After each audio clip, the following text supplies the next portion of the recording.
Hello, Abraham. Just a bit of background. I've had... Where have you been? Oh, wait, that's not...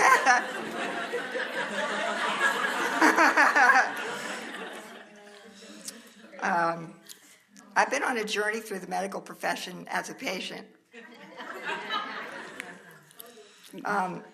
We are certain they are grateful.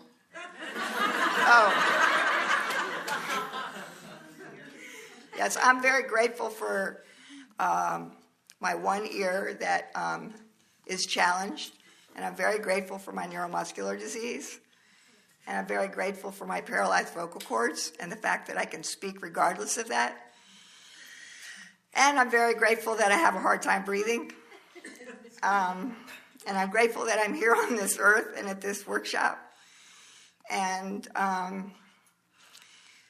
my question to you is, I would be very happy playing sports again, and I would be very happy and grateful if I could get rid of my trach, and I would be very happy if I could find some vibrational energy that allowed me to not have this muscle disease anymore, and I would be very happy if I was 100% over my anorexic eating disorder, where once I was 69 pounds.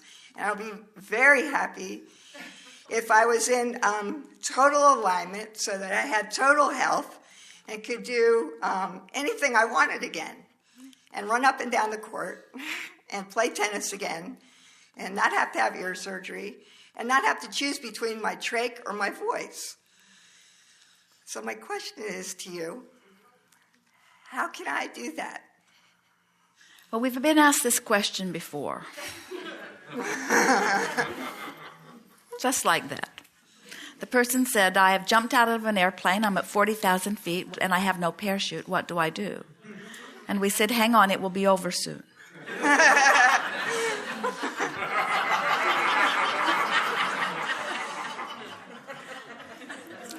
Of course, that was a little different than this. You are far from that, aren't you?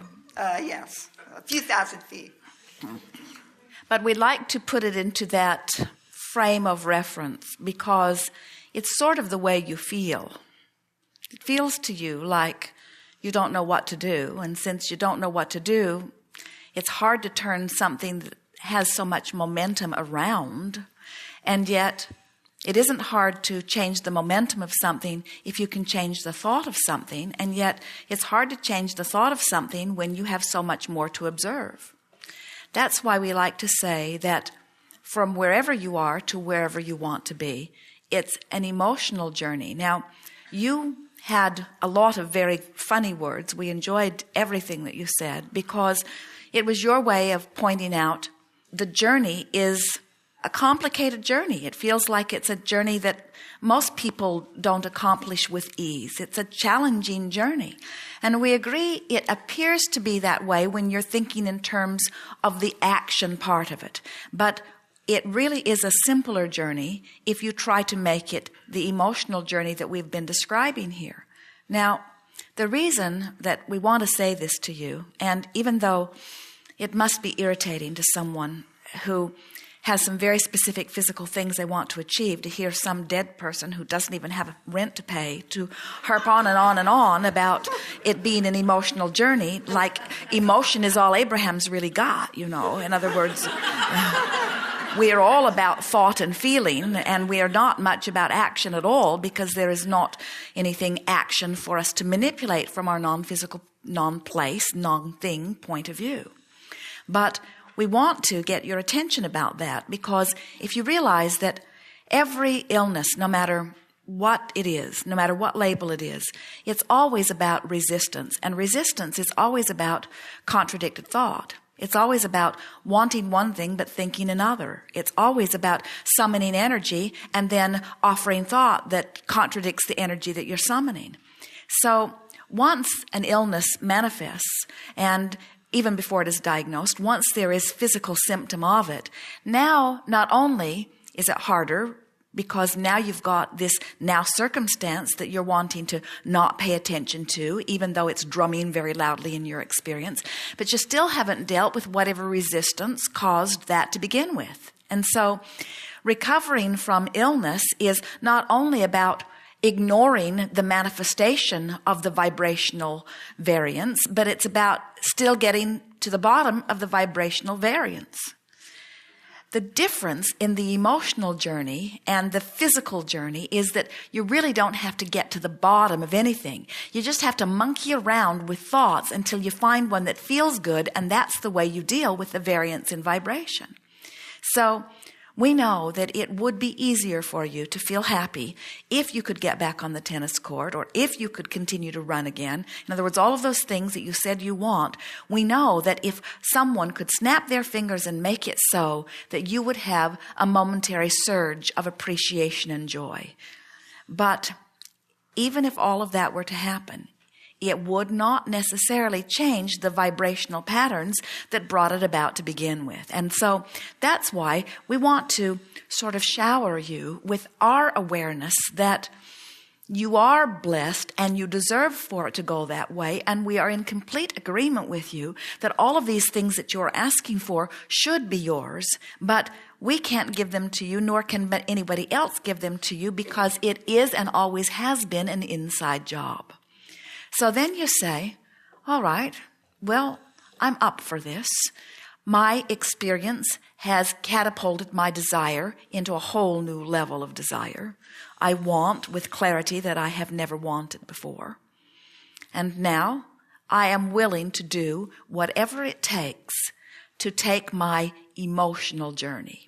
And what we want you to hear from us is that it will take far less than you ever have been asked to give for anything. It would take far less than getting your body into a position that you could win a tennis match. It would take far less than getting your body into a position that you could run unfettered for a period of time. It would take far less than what you have done many times. You just got to get pointed in the right direction at what it does take, you see. So we would not ask you to give up all of your cynicism all at once, because no one could do that. We would not ask you to give up all of your pessimism all at once, or your realism all at once. No one could do that. We're just asking you, when you have time and when you feel like it, to try to find thoughts that feel better than the thoughts that come most easily. And it is our promise to you that as you release the resistance, your well-being has to return, and it will return in much swifter fashion than it left, and it will return with much greater stamina than you have ever known, because your desire is at a new level of asking that you were not at before. So people ask us the question, what should I do? And we say, just find something to feel good about. And they say, no, really, what should I do? And we say, just find something to appreciate and just beat the drum of that. And they say, no, really, Abraham, what should I do? And we say, really, that is it. And they say, well, that sounds too simple. And we say, well, then just try it for a little while. In other words, if it sounds simple, you're in a very good place. If it sounds complicated, then you'll have to work on it a little bit. But it really is as simple as just finding something to feel good about and insisting that you do. Now, what that sometimes requires is a change of pace, maybe spending more time with people that you haven't spent time with and less time with some people that you have spent time with. It requires reading different things and thinking different thoughts, taking walks in new places. It requires a new regimen, just like any improvement requires a new regimen. It requires wanting so much to feel good that you're going to train yourself into this place of feeling good. But as we've been saying all day here today, you can't do it all at once. So what you're really wanting to do is just reach for a thought that feels a little better than the thought that you've been thinking consistently.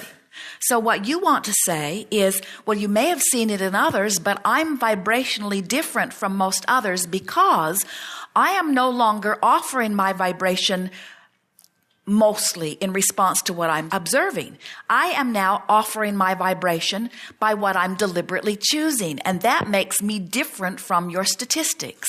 That makes me one of those remarkable ones that recovers outside of your statistics. Now, we would not try very hard to explain that to them because they've been listening to you. In other words, they've been listening to you explain where you are. That's why we teased you a little bit when you said, I would like to give you a little background. And we said, where have you been? Because when you talk about where you have been or even about where you are, you project it for now into your immediate future. And so you have to stop talking about where you've been and you have to stop talking about where you are if you want to go to some different place. That would be like Jerry and Esther getting in the monster bus, turning on the Magellan and the satellites in the sky and the antenna and the computer, pinpointing where they are, and then them programming the exact location of where they are into Magellan. And Magellan would say, you have arrived. So that's sort of what happens as you're moving along. Your guidance system is saying, you have arrived, and you're saying, but I don't want to stay here. You have arrived, and you say, well, I want to go over there. And then your guidance system says, oh, why didn't you say so?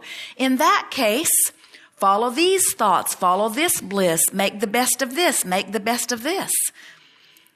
What's confusing is that you think that what we're saying is you've got to go from your cynical outlook or from your disappointment to bliss or joy. And we think after listening to us here today, you realize we're not asking you to make that jump. We're just asking you to make any jump. So we are not the least bit worried about you. And we encourage you to not be the least bit worried either. And see this as this fresh new breath of air. In other words, you've got a new lease on life and just expect it to become whatever you want it to. In other words, it is a sort of rebirthing, literally. Good. Thank you. I'm incomplete. As are we.